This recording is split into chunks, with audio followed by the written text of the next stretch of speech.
I think we're watching the end of the American empire. There's a law called Gresham's Law. And Gresham's Law says bad money drives out good money. So this is bad money here. It's called the US dollar. I call it toilet paper today.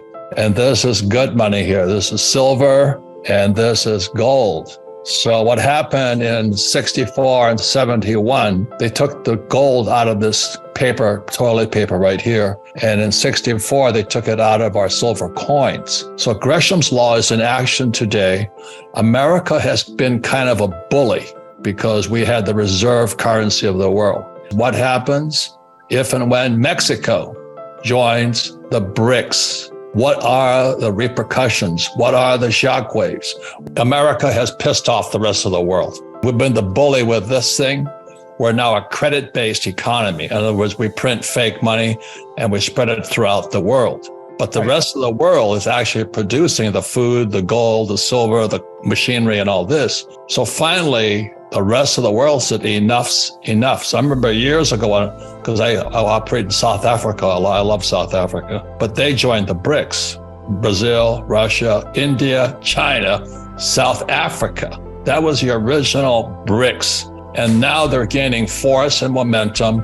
And I think people have heard the word BRICS, but very few people know. What that means is right now they're dealing in this. 1944, this became the reserve currency of the world right after World War II at the Bretton Woods, New Hampshire. Like I said, this is toilet paper today because this is now fake money. So the rest of the world is saying, enough of you sending us your toilet paper. You take our materials, you take our production, you take this, and you send us this trash here. And it's so crucial. The average person can't see it. So what the U.S. has been doing for a long time, they've been shipping people toilet paper, and they've been shipping us commodities like wheat, grain, oil, food, gold, silver. The world said, we've had enough of this. And so years ago, when I was in South Africa, I heard South Africa join. I said, what are these guys? And now it's coming bigger and bigger and bigger and bigger. And the Belt and Road is not really a road trade route, it's supply routes. They can be a water trade. It's called the sea routes also, because that's what I went to school to do, is drive ships for the supply chains throughout the world. So all the people that have been giving America cheap or wonderful goods for toilet paper, it's coming to an end. In emergency podcast number 1, I talked about DBC, deception, betrayal, collusion. And those days are coming to an end. The weaponizing of the dollar, I think, has accelerated the union of all of these countries. Eddie, can you explain what the SWIFT is? The SWIFT system is basically the oxygen that is needed for cross-border payments to breathe. In other words, you're not allowed to send your money from one country to another unless it routes through the SWIFT system, which is a computer system, if you will, or a message board system that allows banks to trade money back and forth and clearing through a U.S. settlement bank system. So in order to trade dollars, you have to have access to the SWIFT system. And if you are kicked out of the SWIFT system, you cannot trade dollars. And if you can't trade dollars, you can't buy oil and you can't sell your goods globally. In essence, it isolates you. Well, unless, of course, you're trading your Iran and you're trading your oil to China for the petro yuan bond, which is immediately convertible. No better example than what they did with Russia, kicking them out of SWIFT. And you saw what Russia did in retaliation. They are selling their goods in gold and in rupee and for ruble and for yuan, and they are sidestepping. It is this bullying, as you said at the beginning, it is this hypocrisy that is making everyone come to the table. The glue that makes all of this stick is the backing of a new system with commodities such as gold. So check this out. The gold holdings as a percentage of reserves, these are all countries that have either applied to the BRICS or already in it. Venezuela, 82% of their reserves are in gold. Uzbekistan, 65%. Kazakhstan, 63%. Bolivia, 55%. Belarus, 40%. Turkey, 29%. Turkey was the largest importer of gold in the world last year and has continued that for the first month of the year in January, being the largest importer of gold. And as of last year, when I put these numbers down at the very end of the year, Turkey had 29% of their reserves in gold, and that's grown. Pakistan, 29%. Kyrgyzstan, 22%. These countries are accumulating the glue that will make this cohesion stick. Now, when we talk about the Belt Road Initiative, which is very important to the whole thing, right?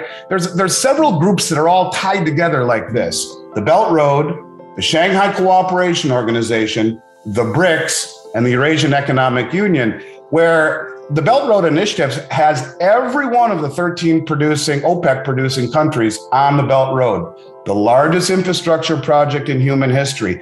It's all connecting through trade routes, if you will. For example, the north-south corridor that connects from Iran to India and allows Iran and Russia and India to trade without going around waters that are patrolled by the US Navy. It allows them to have the ability to reach each other much more quickly and without the Western influence. How much do you think Saudi Arabia, Venezuela, the oil producing countries look at Green New Deal saying they're trying to take away oil? When Biden pulled us out of Afghanistan, immediately Saudi Arabia says, oh, I got it. One more thing, this is what talking about green and all this. You look at the banks that just went down, Silicon Valley Bank, Signature, and Silvergate. They're all woke companies. They support the Green New Deal. They're very, very woke. And that's what it's saying is go woke, go broke. What Andy is saying to you today is another point of view from the rest of the world. So what's happening now is the BRICS are saying no more of this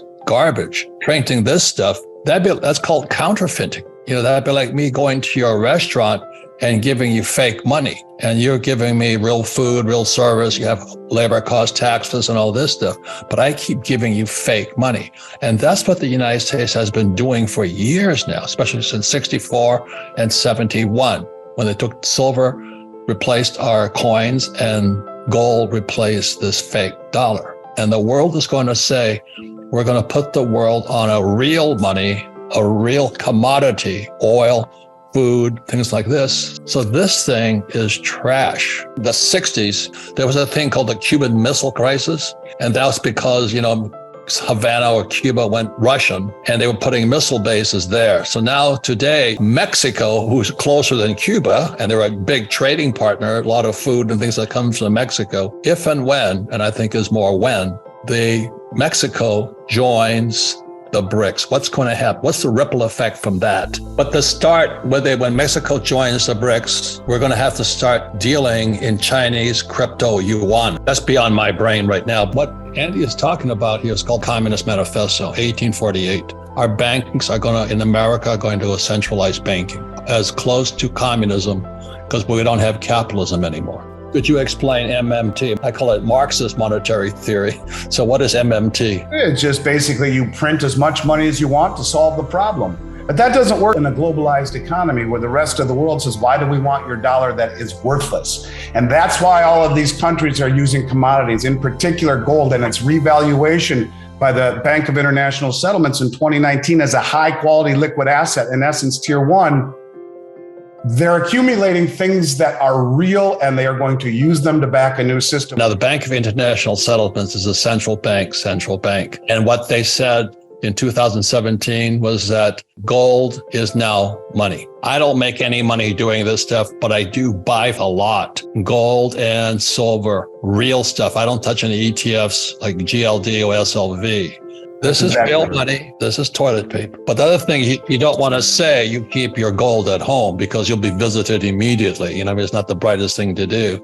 So the whole point here is this: for the Rich Dad Company, thank God, we're a very profitable company. But what we're doing is to make sure our workers, our employees are paid. We don't save this. We store gold and silver coins. If a push comes to a shove, and this thing, I don't know what's going to happen to this thing because it's toilet paper, but our employees are protected because Tim and I, as the owners of the company, want to make sure that our most valuable asset, which are the people that work for us, are taken care of.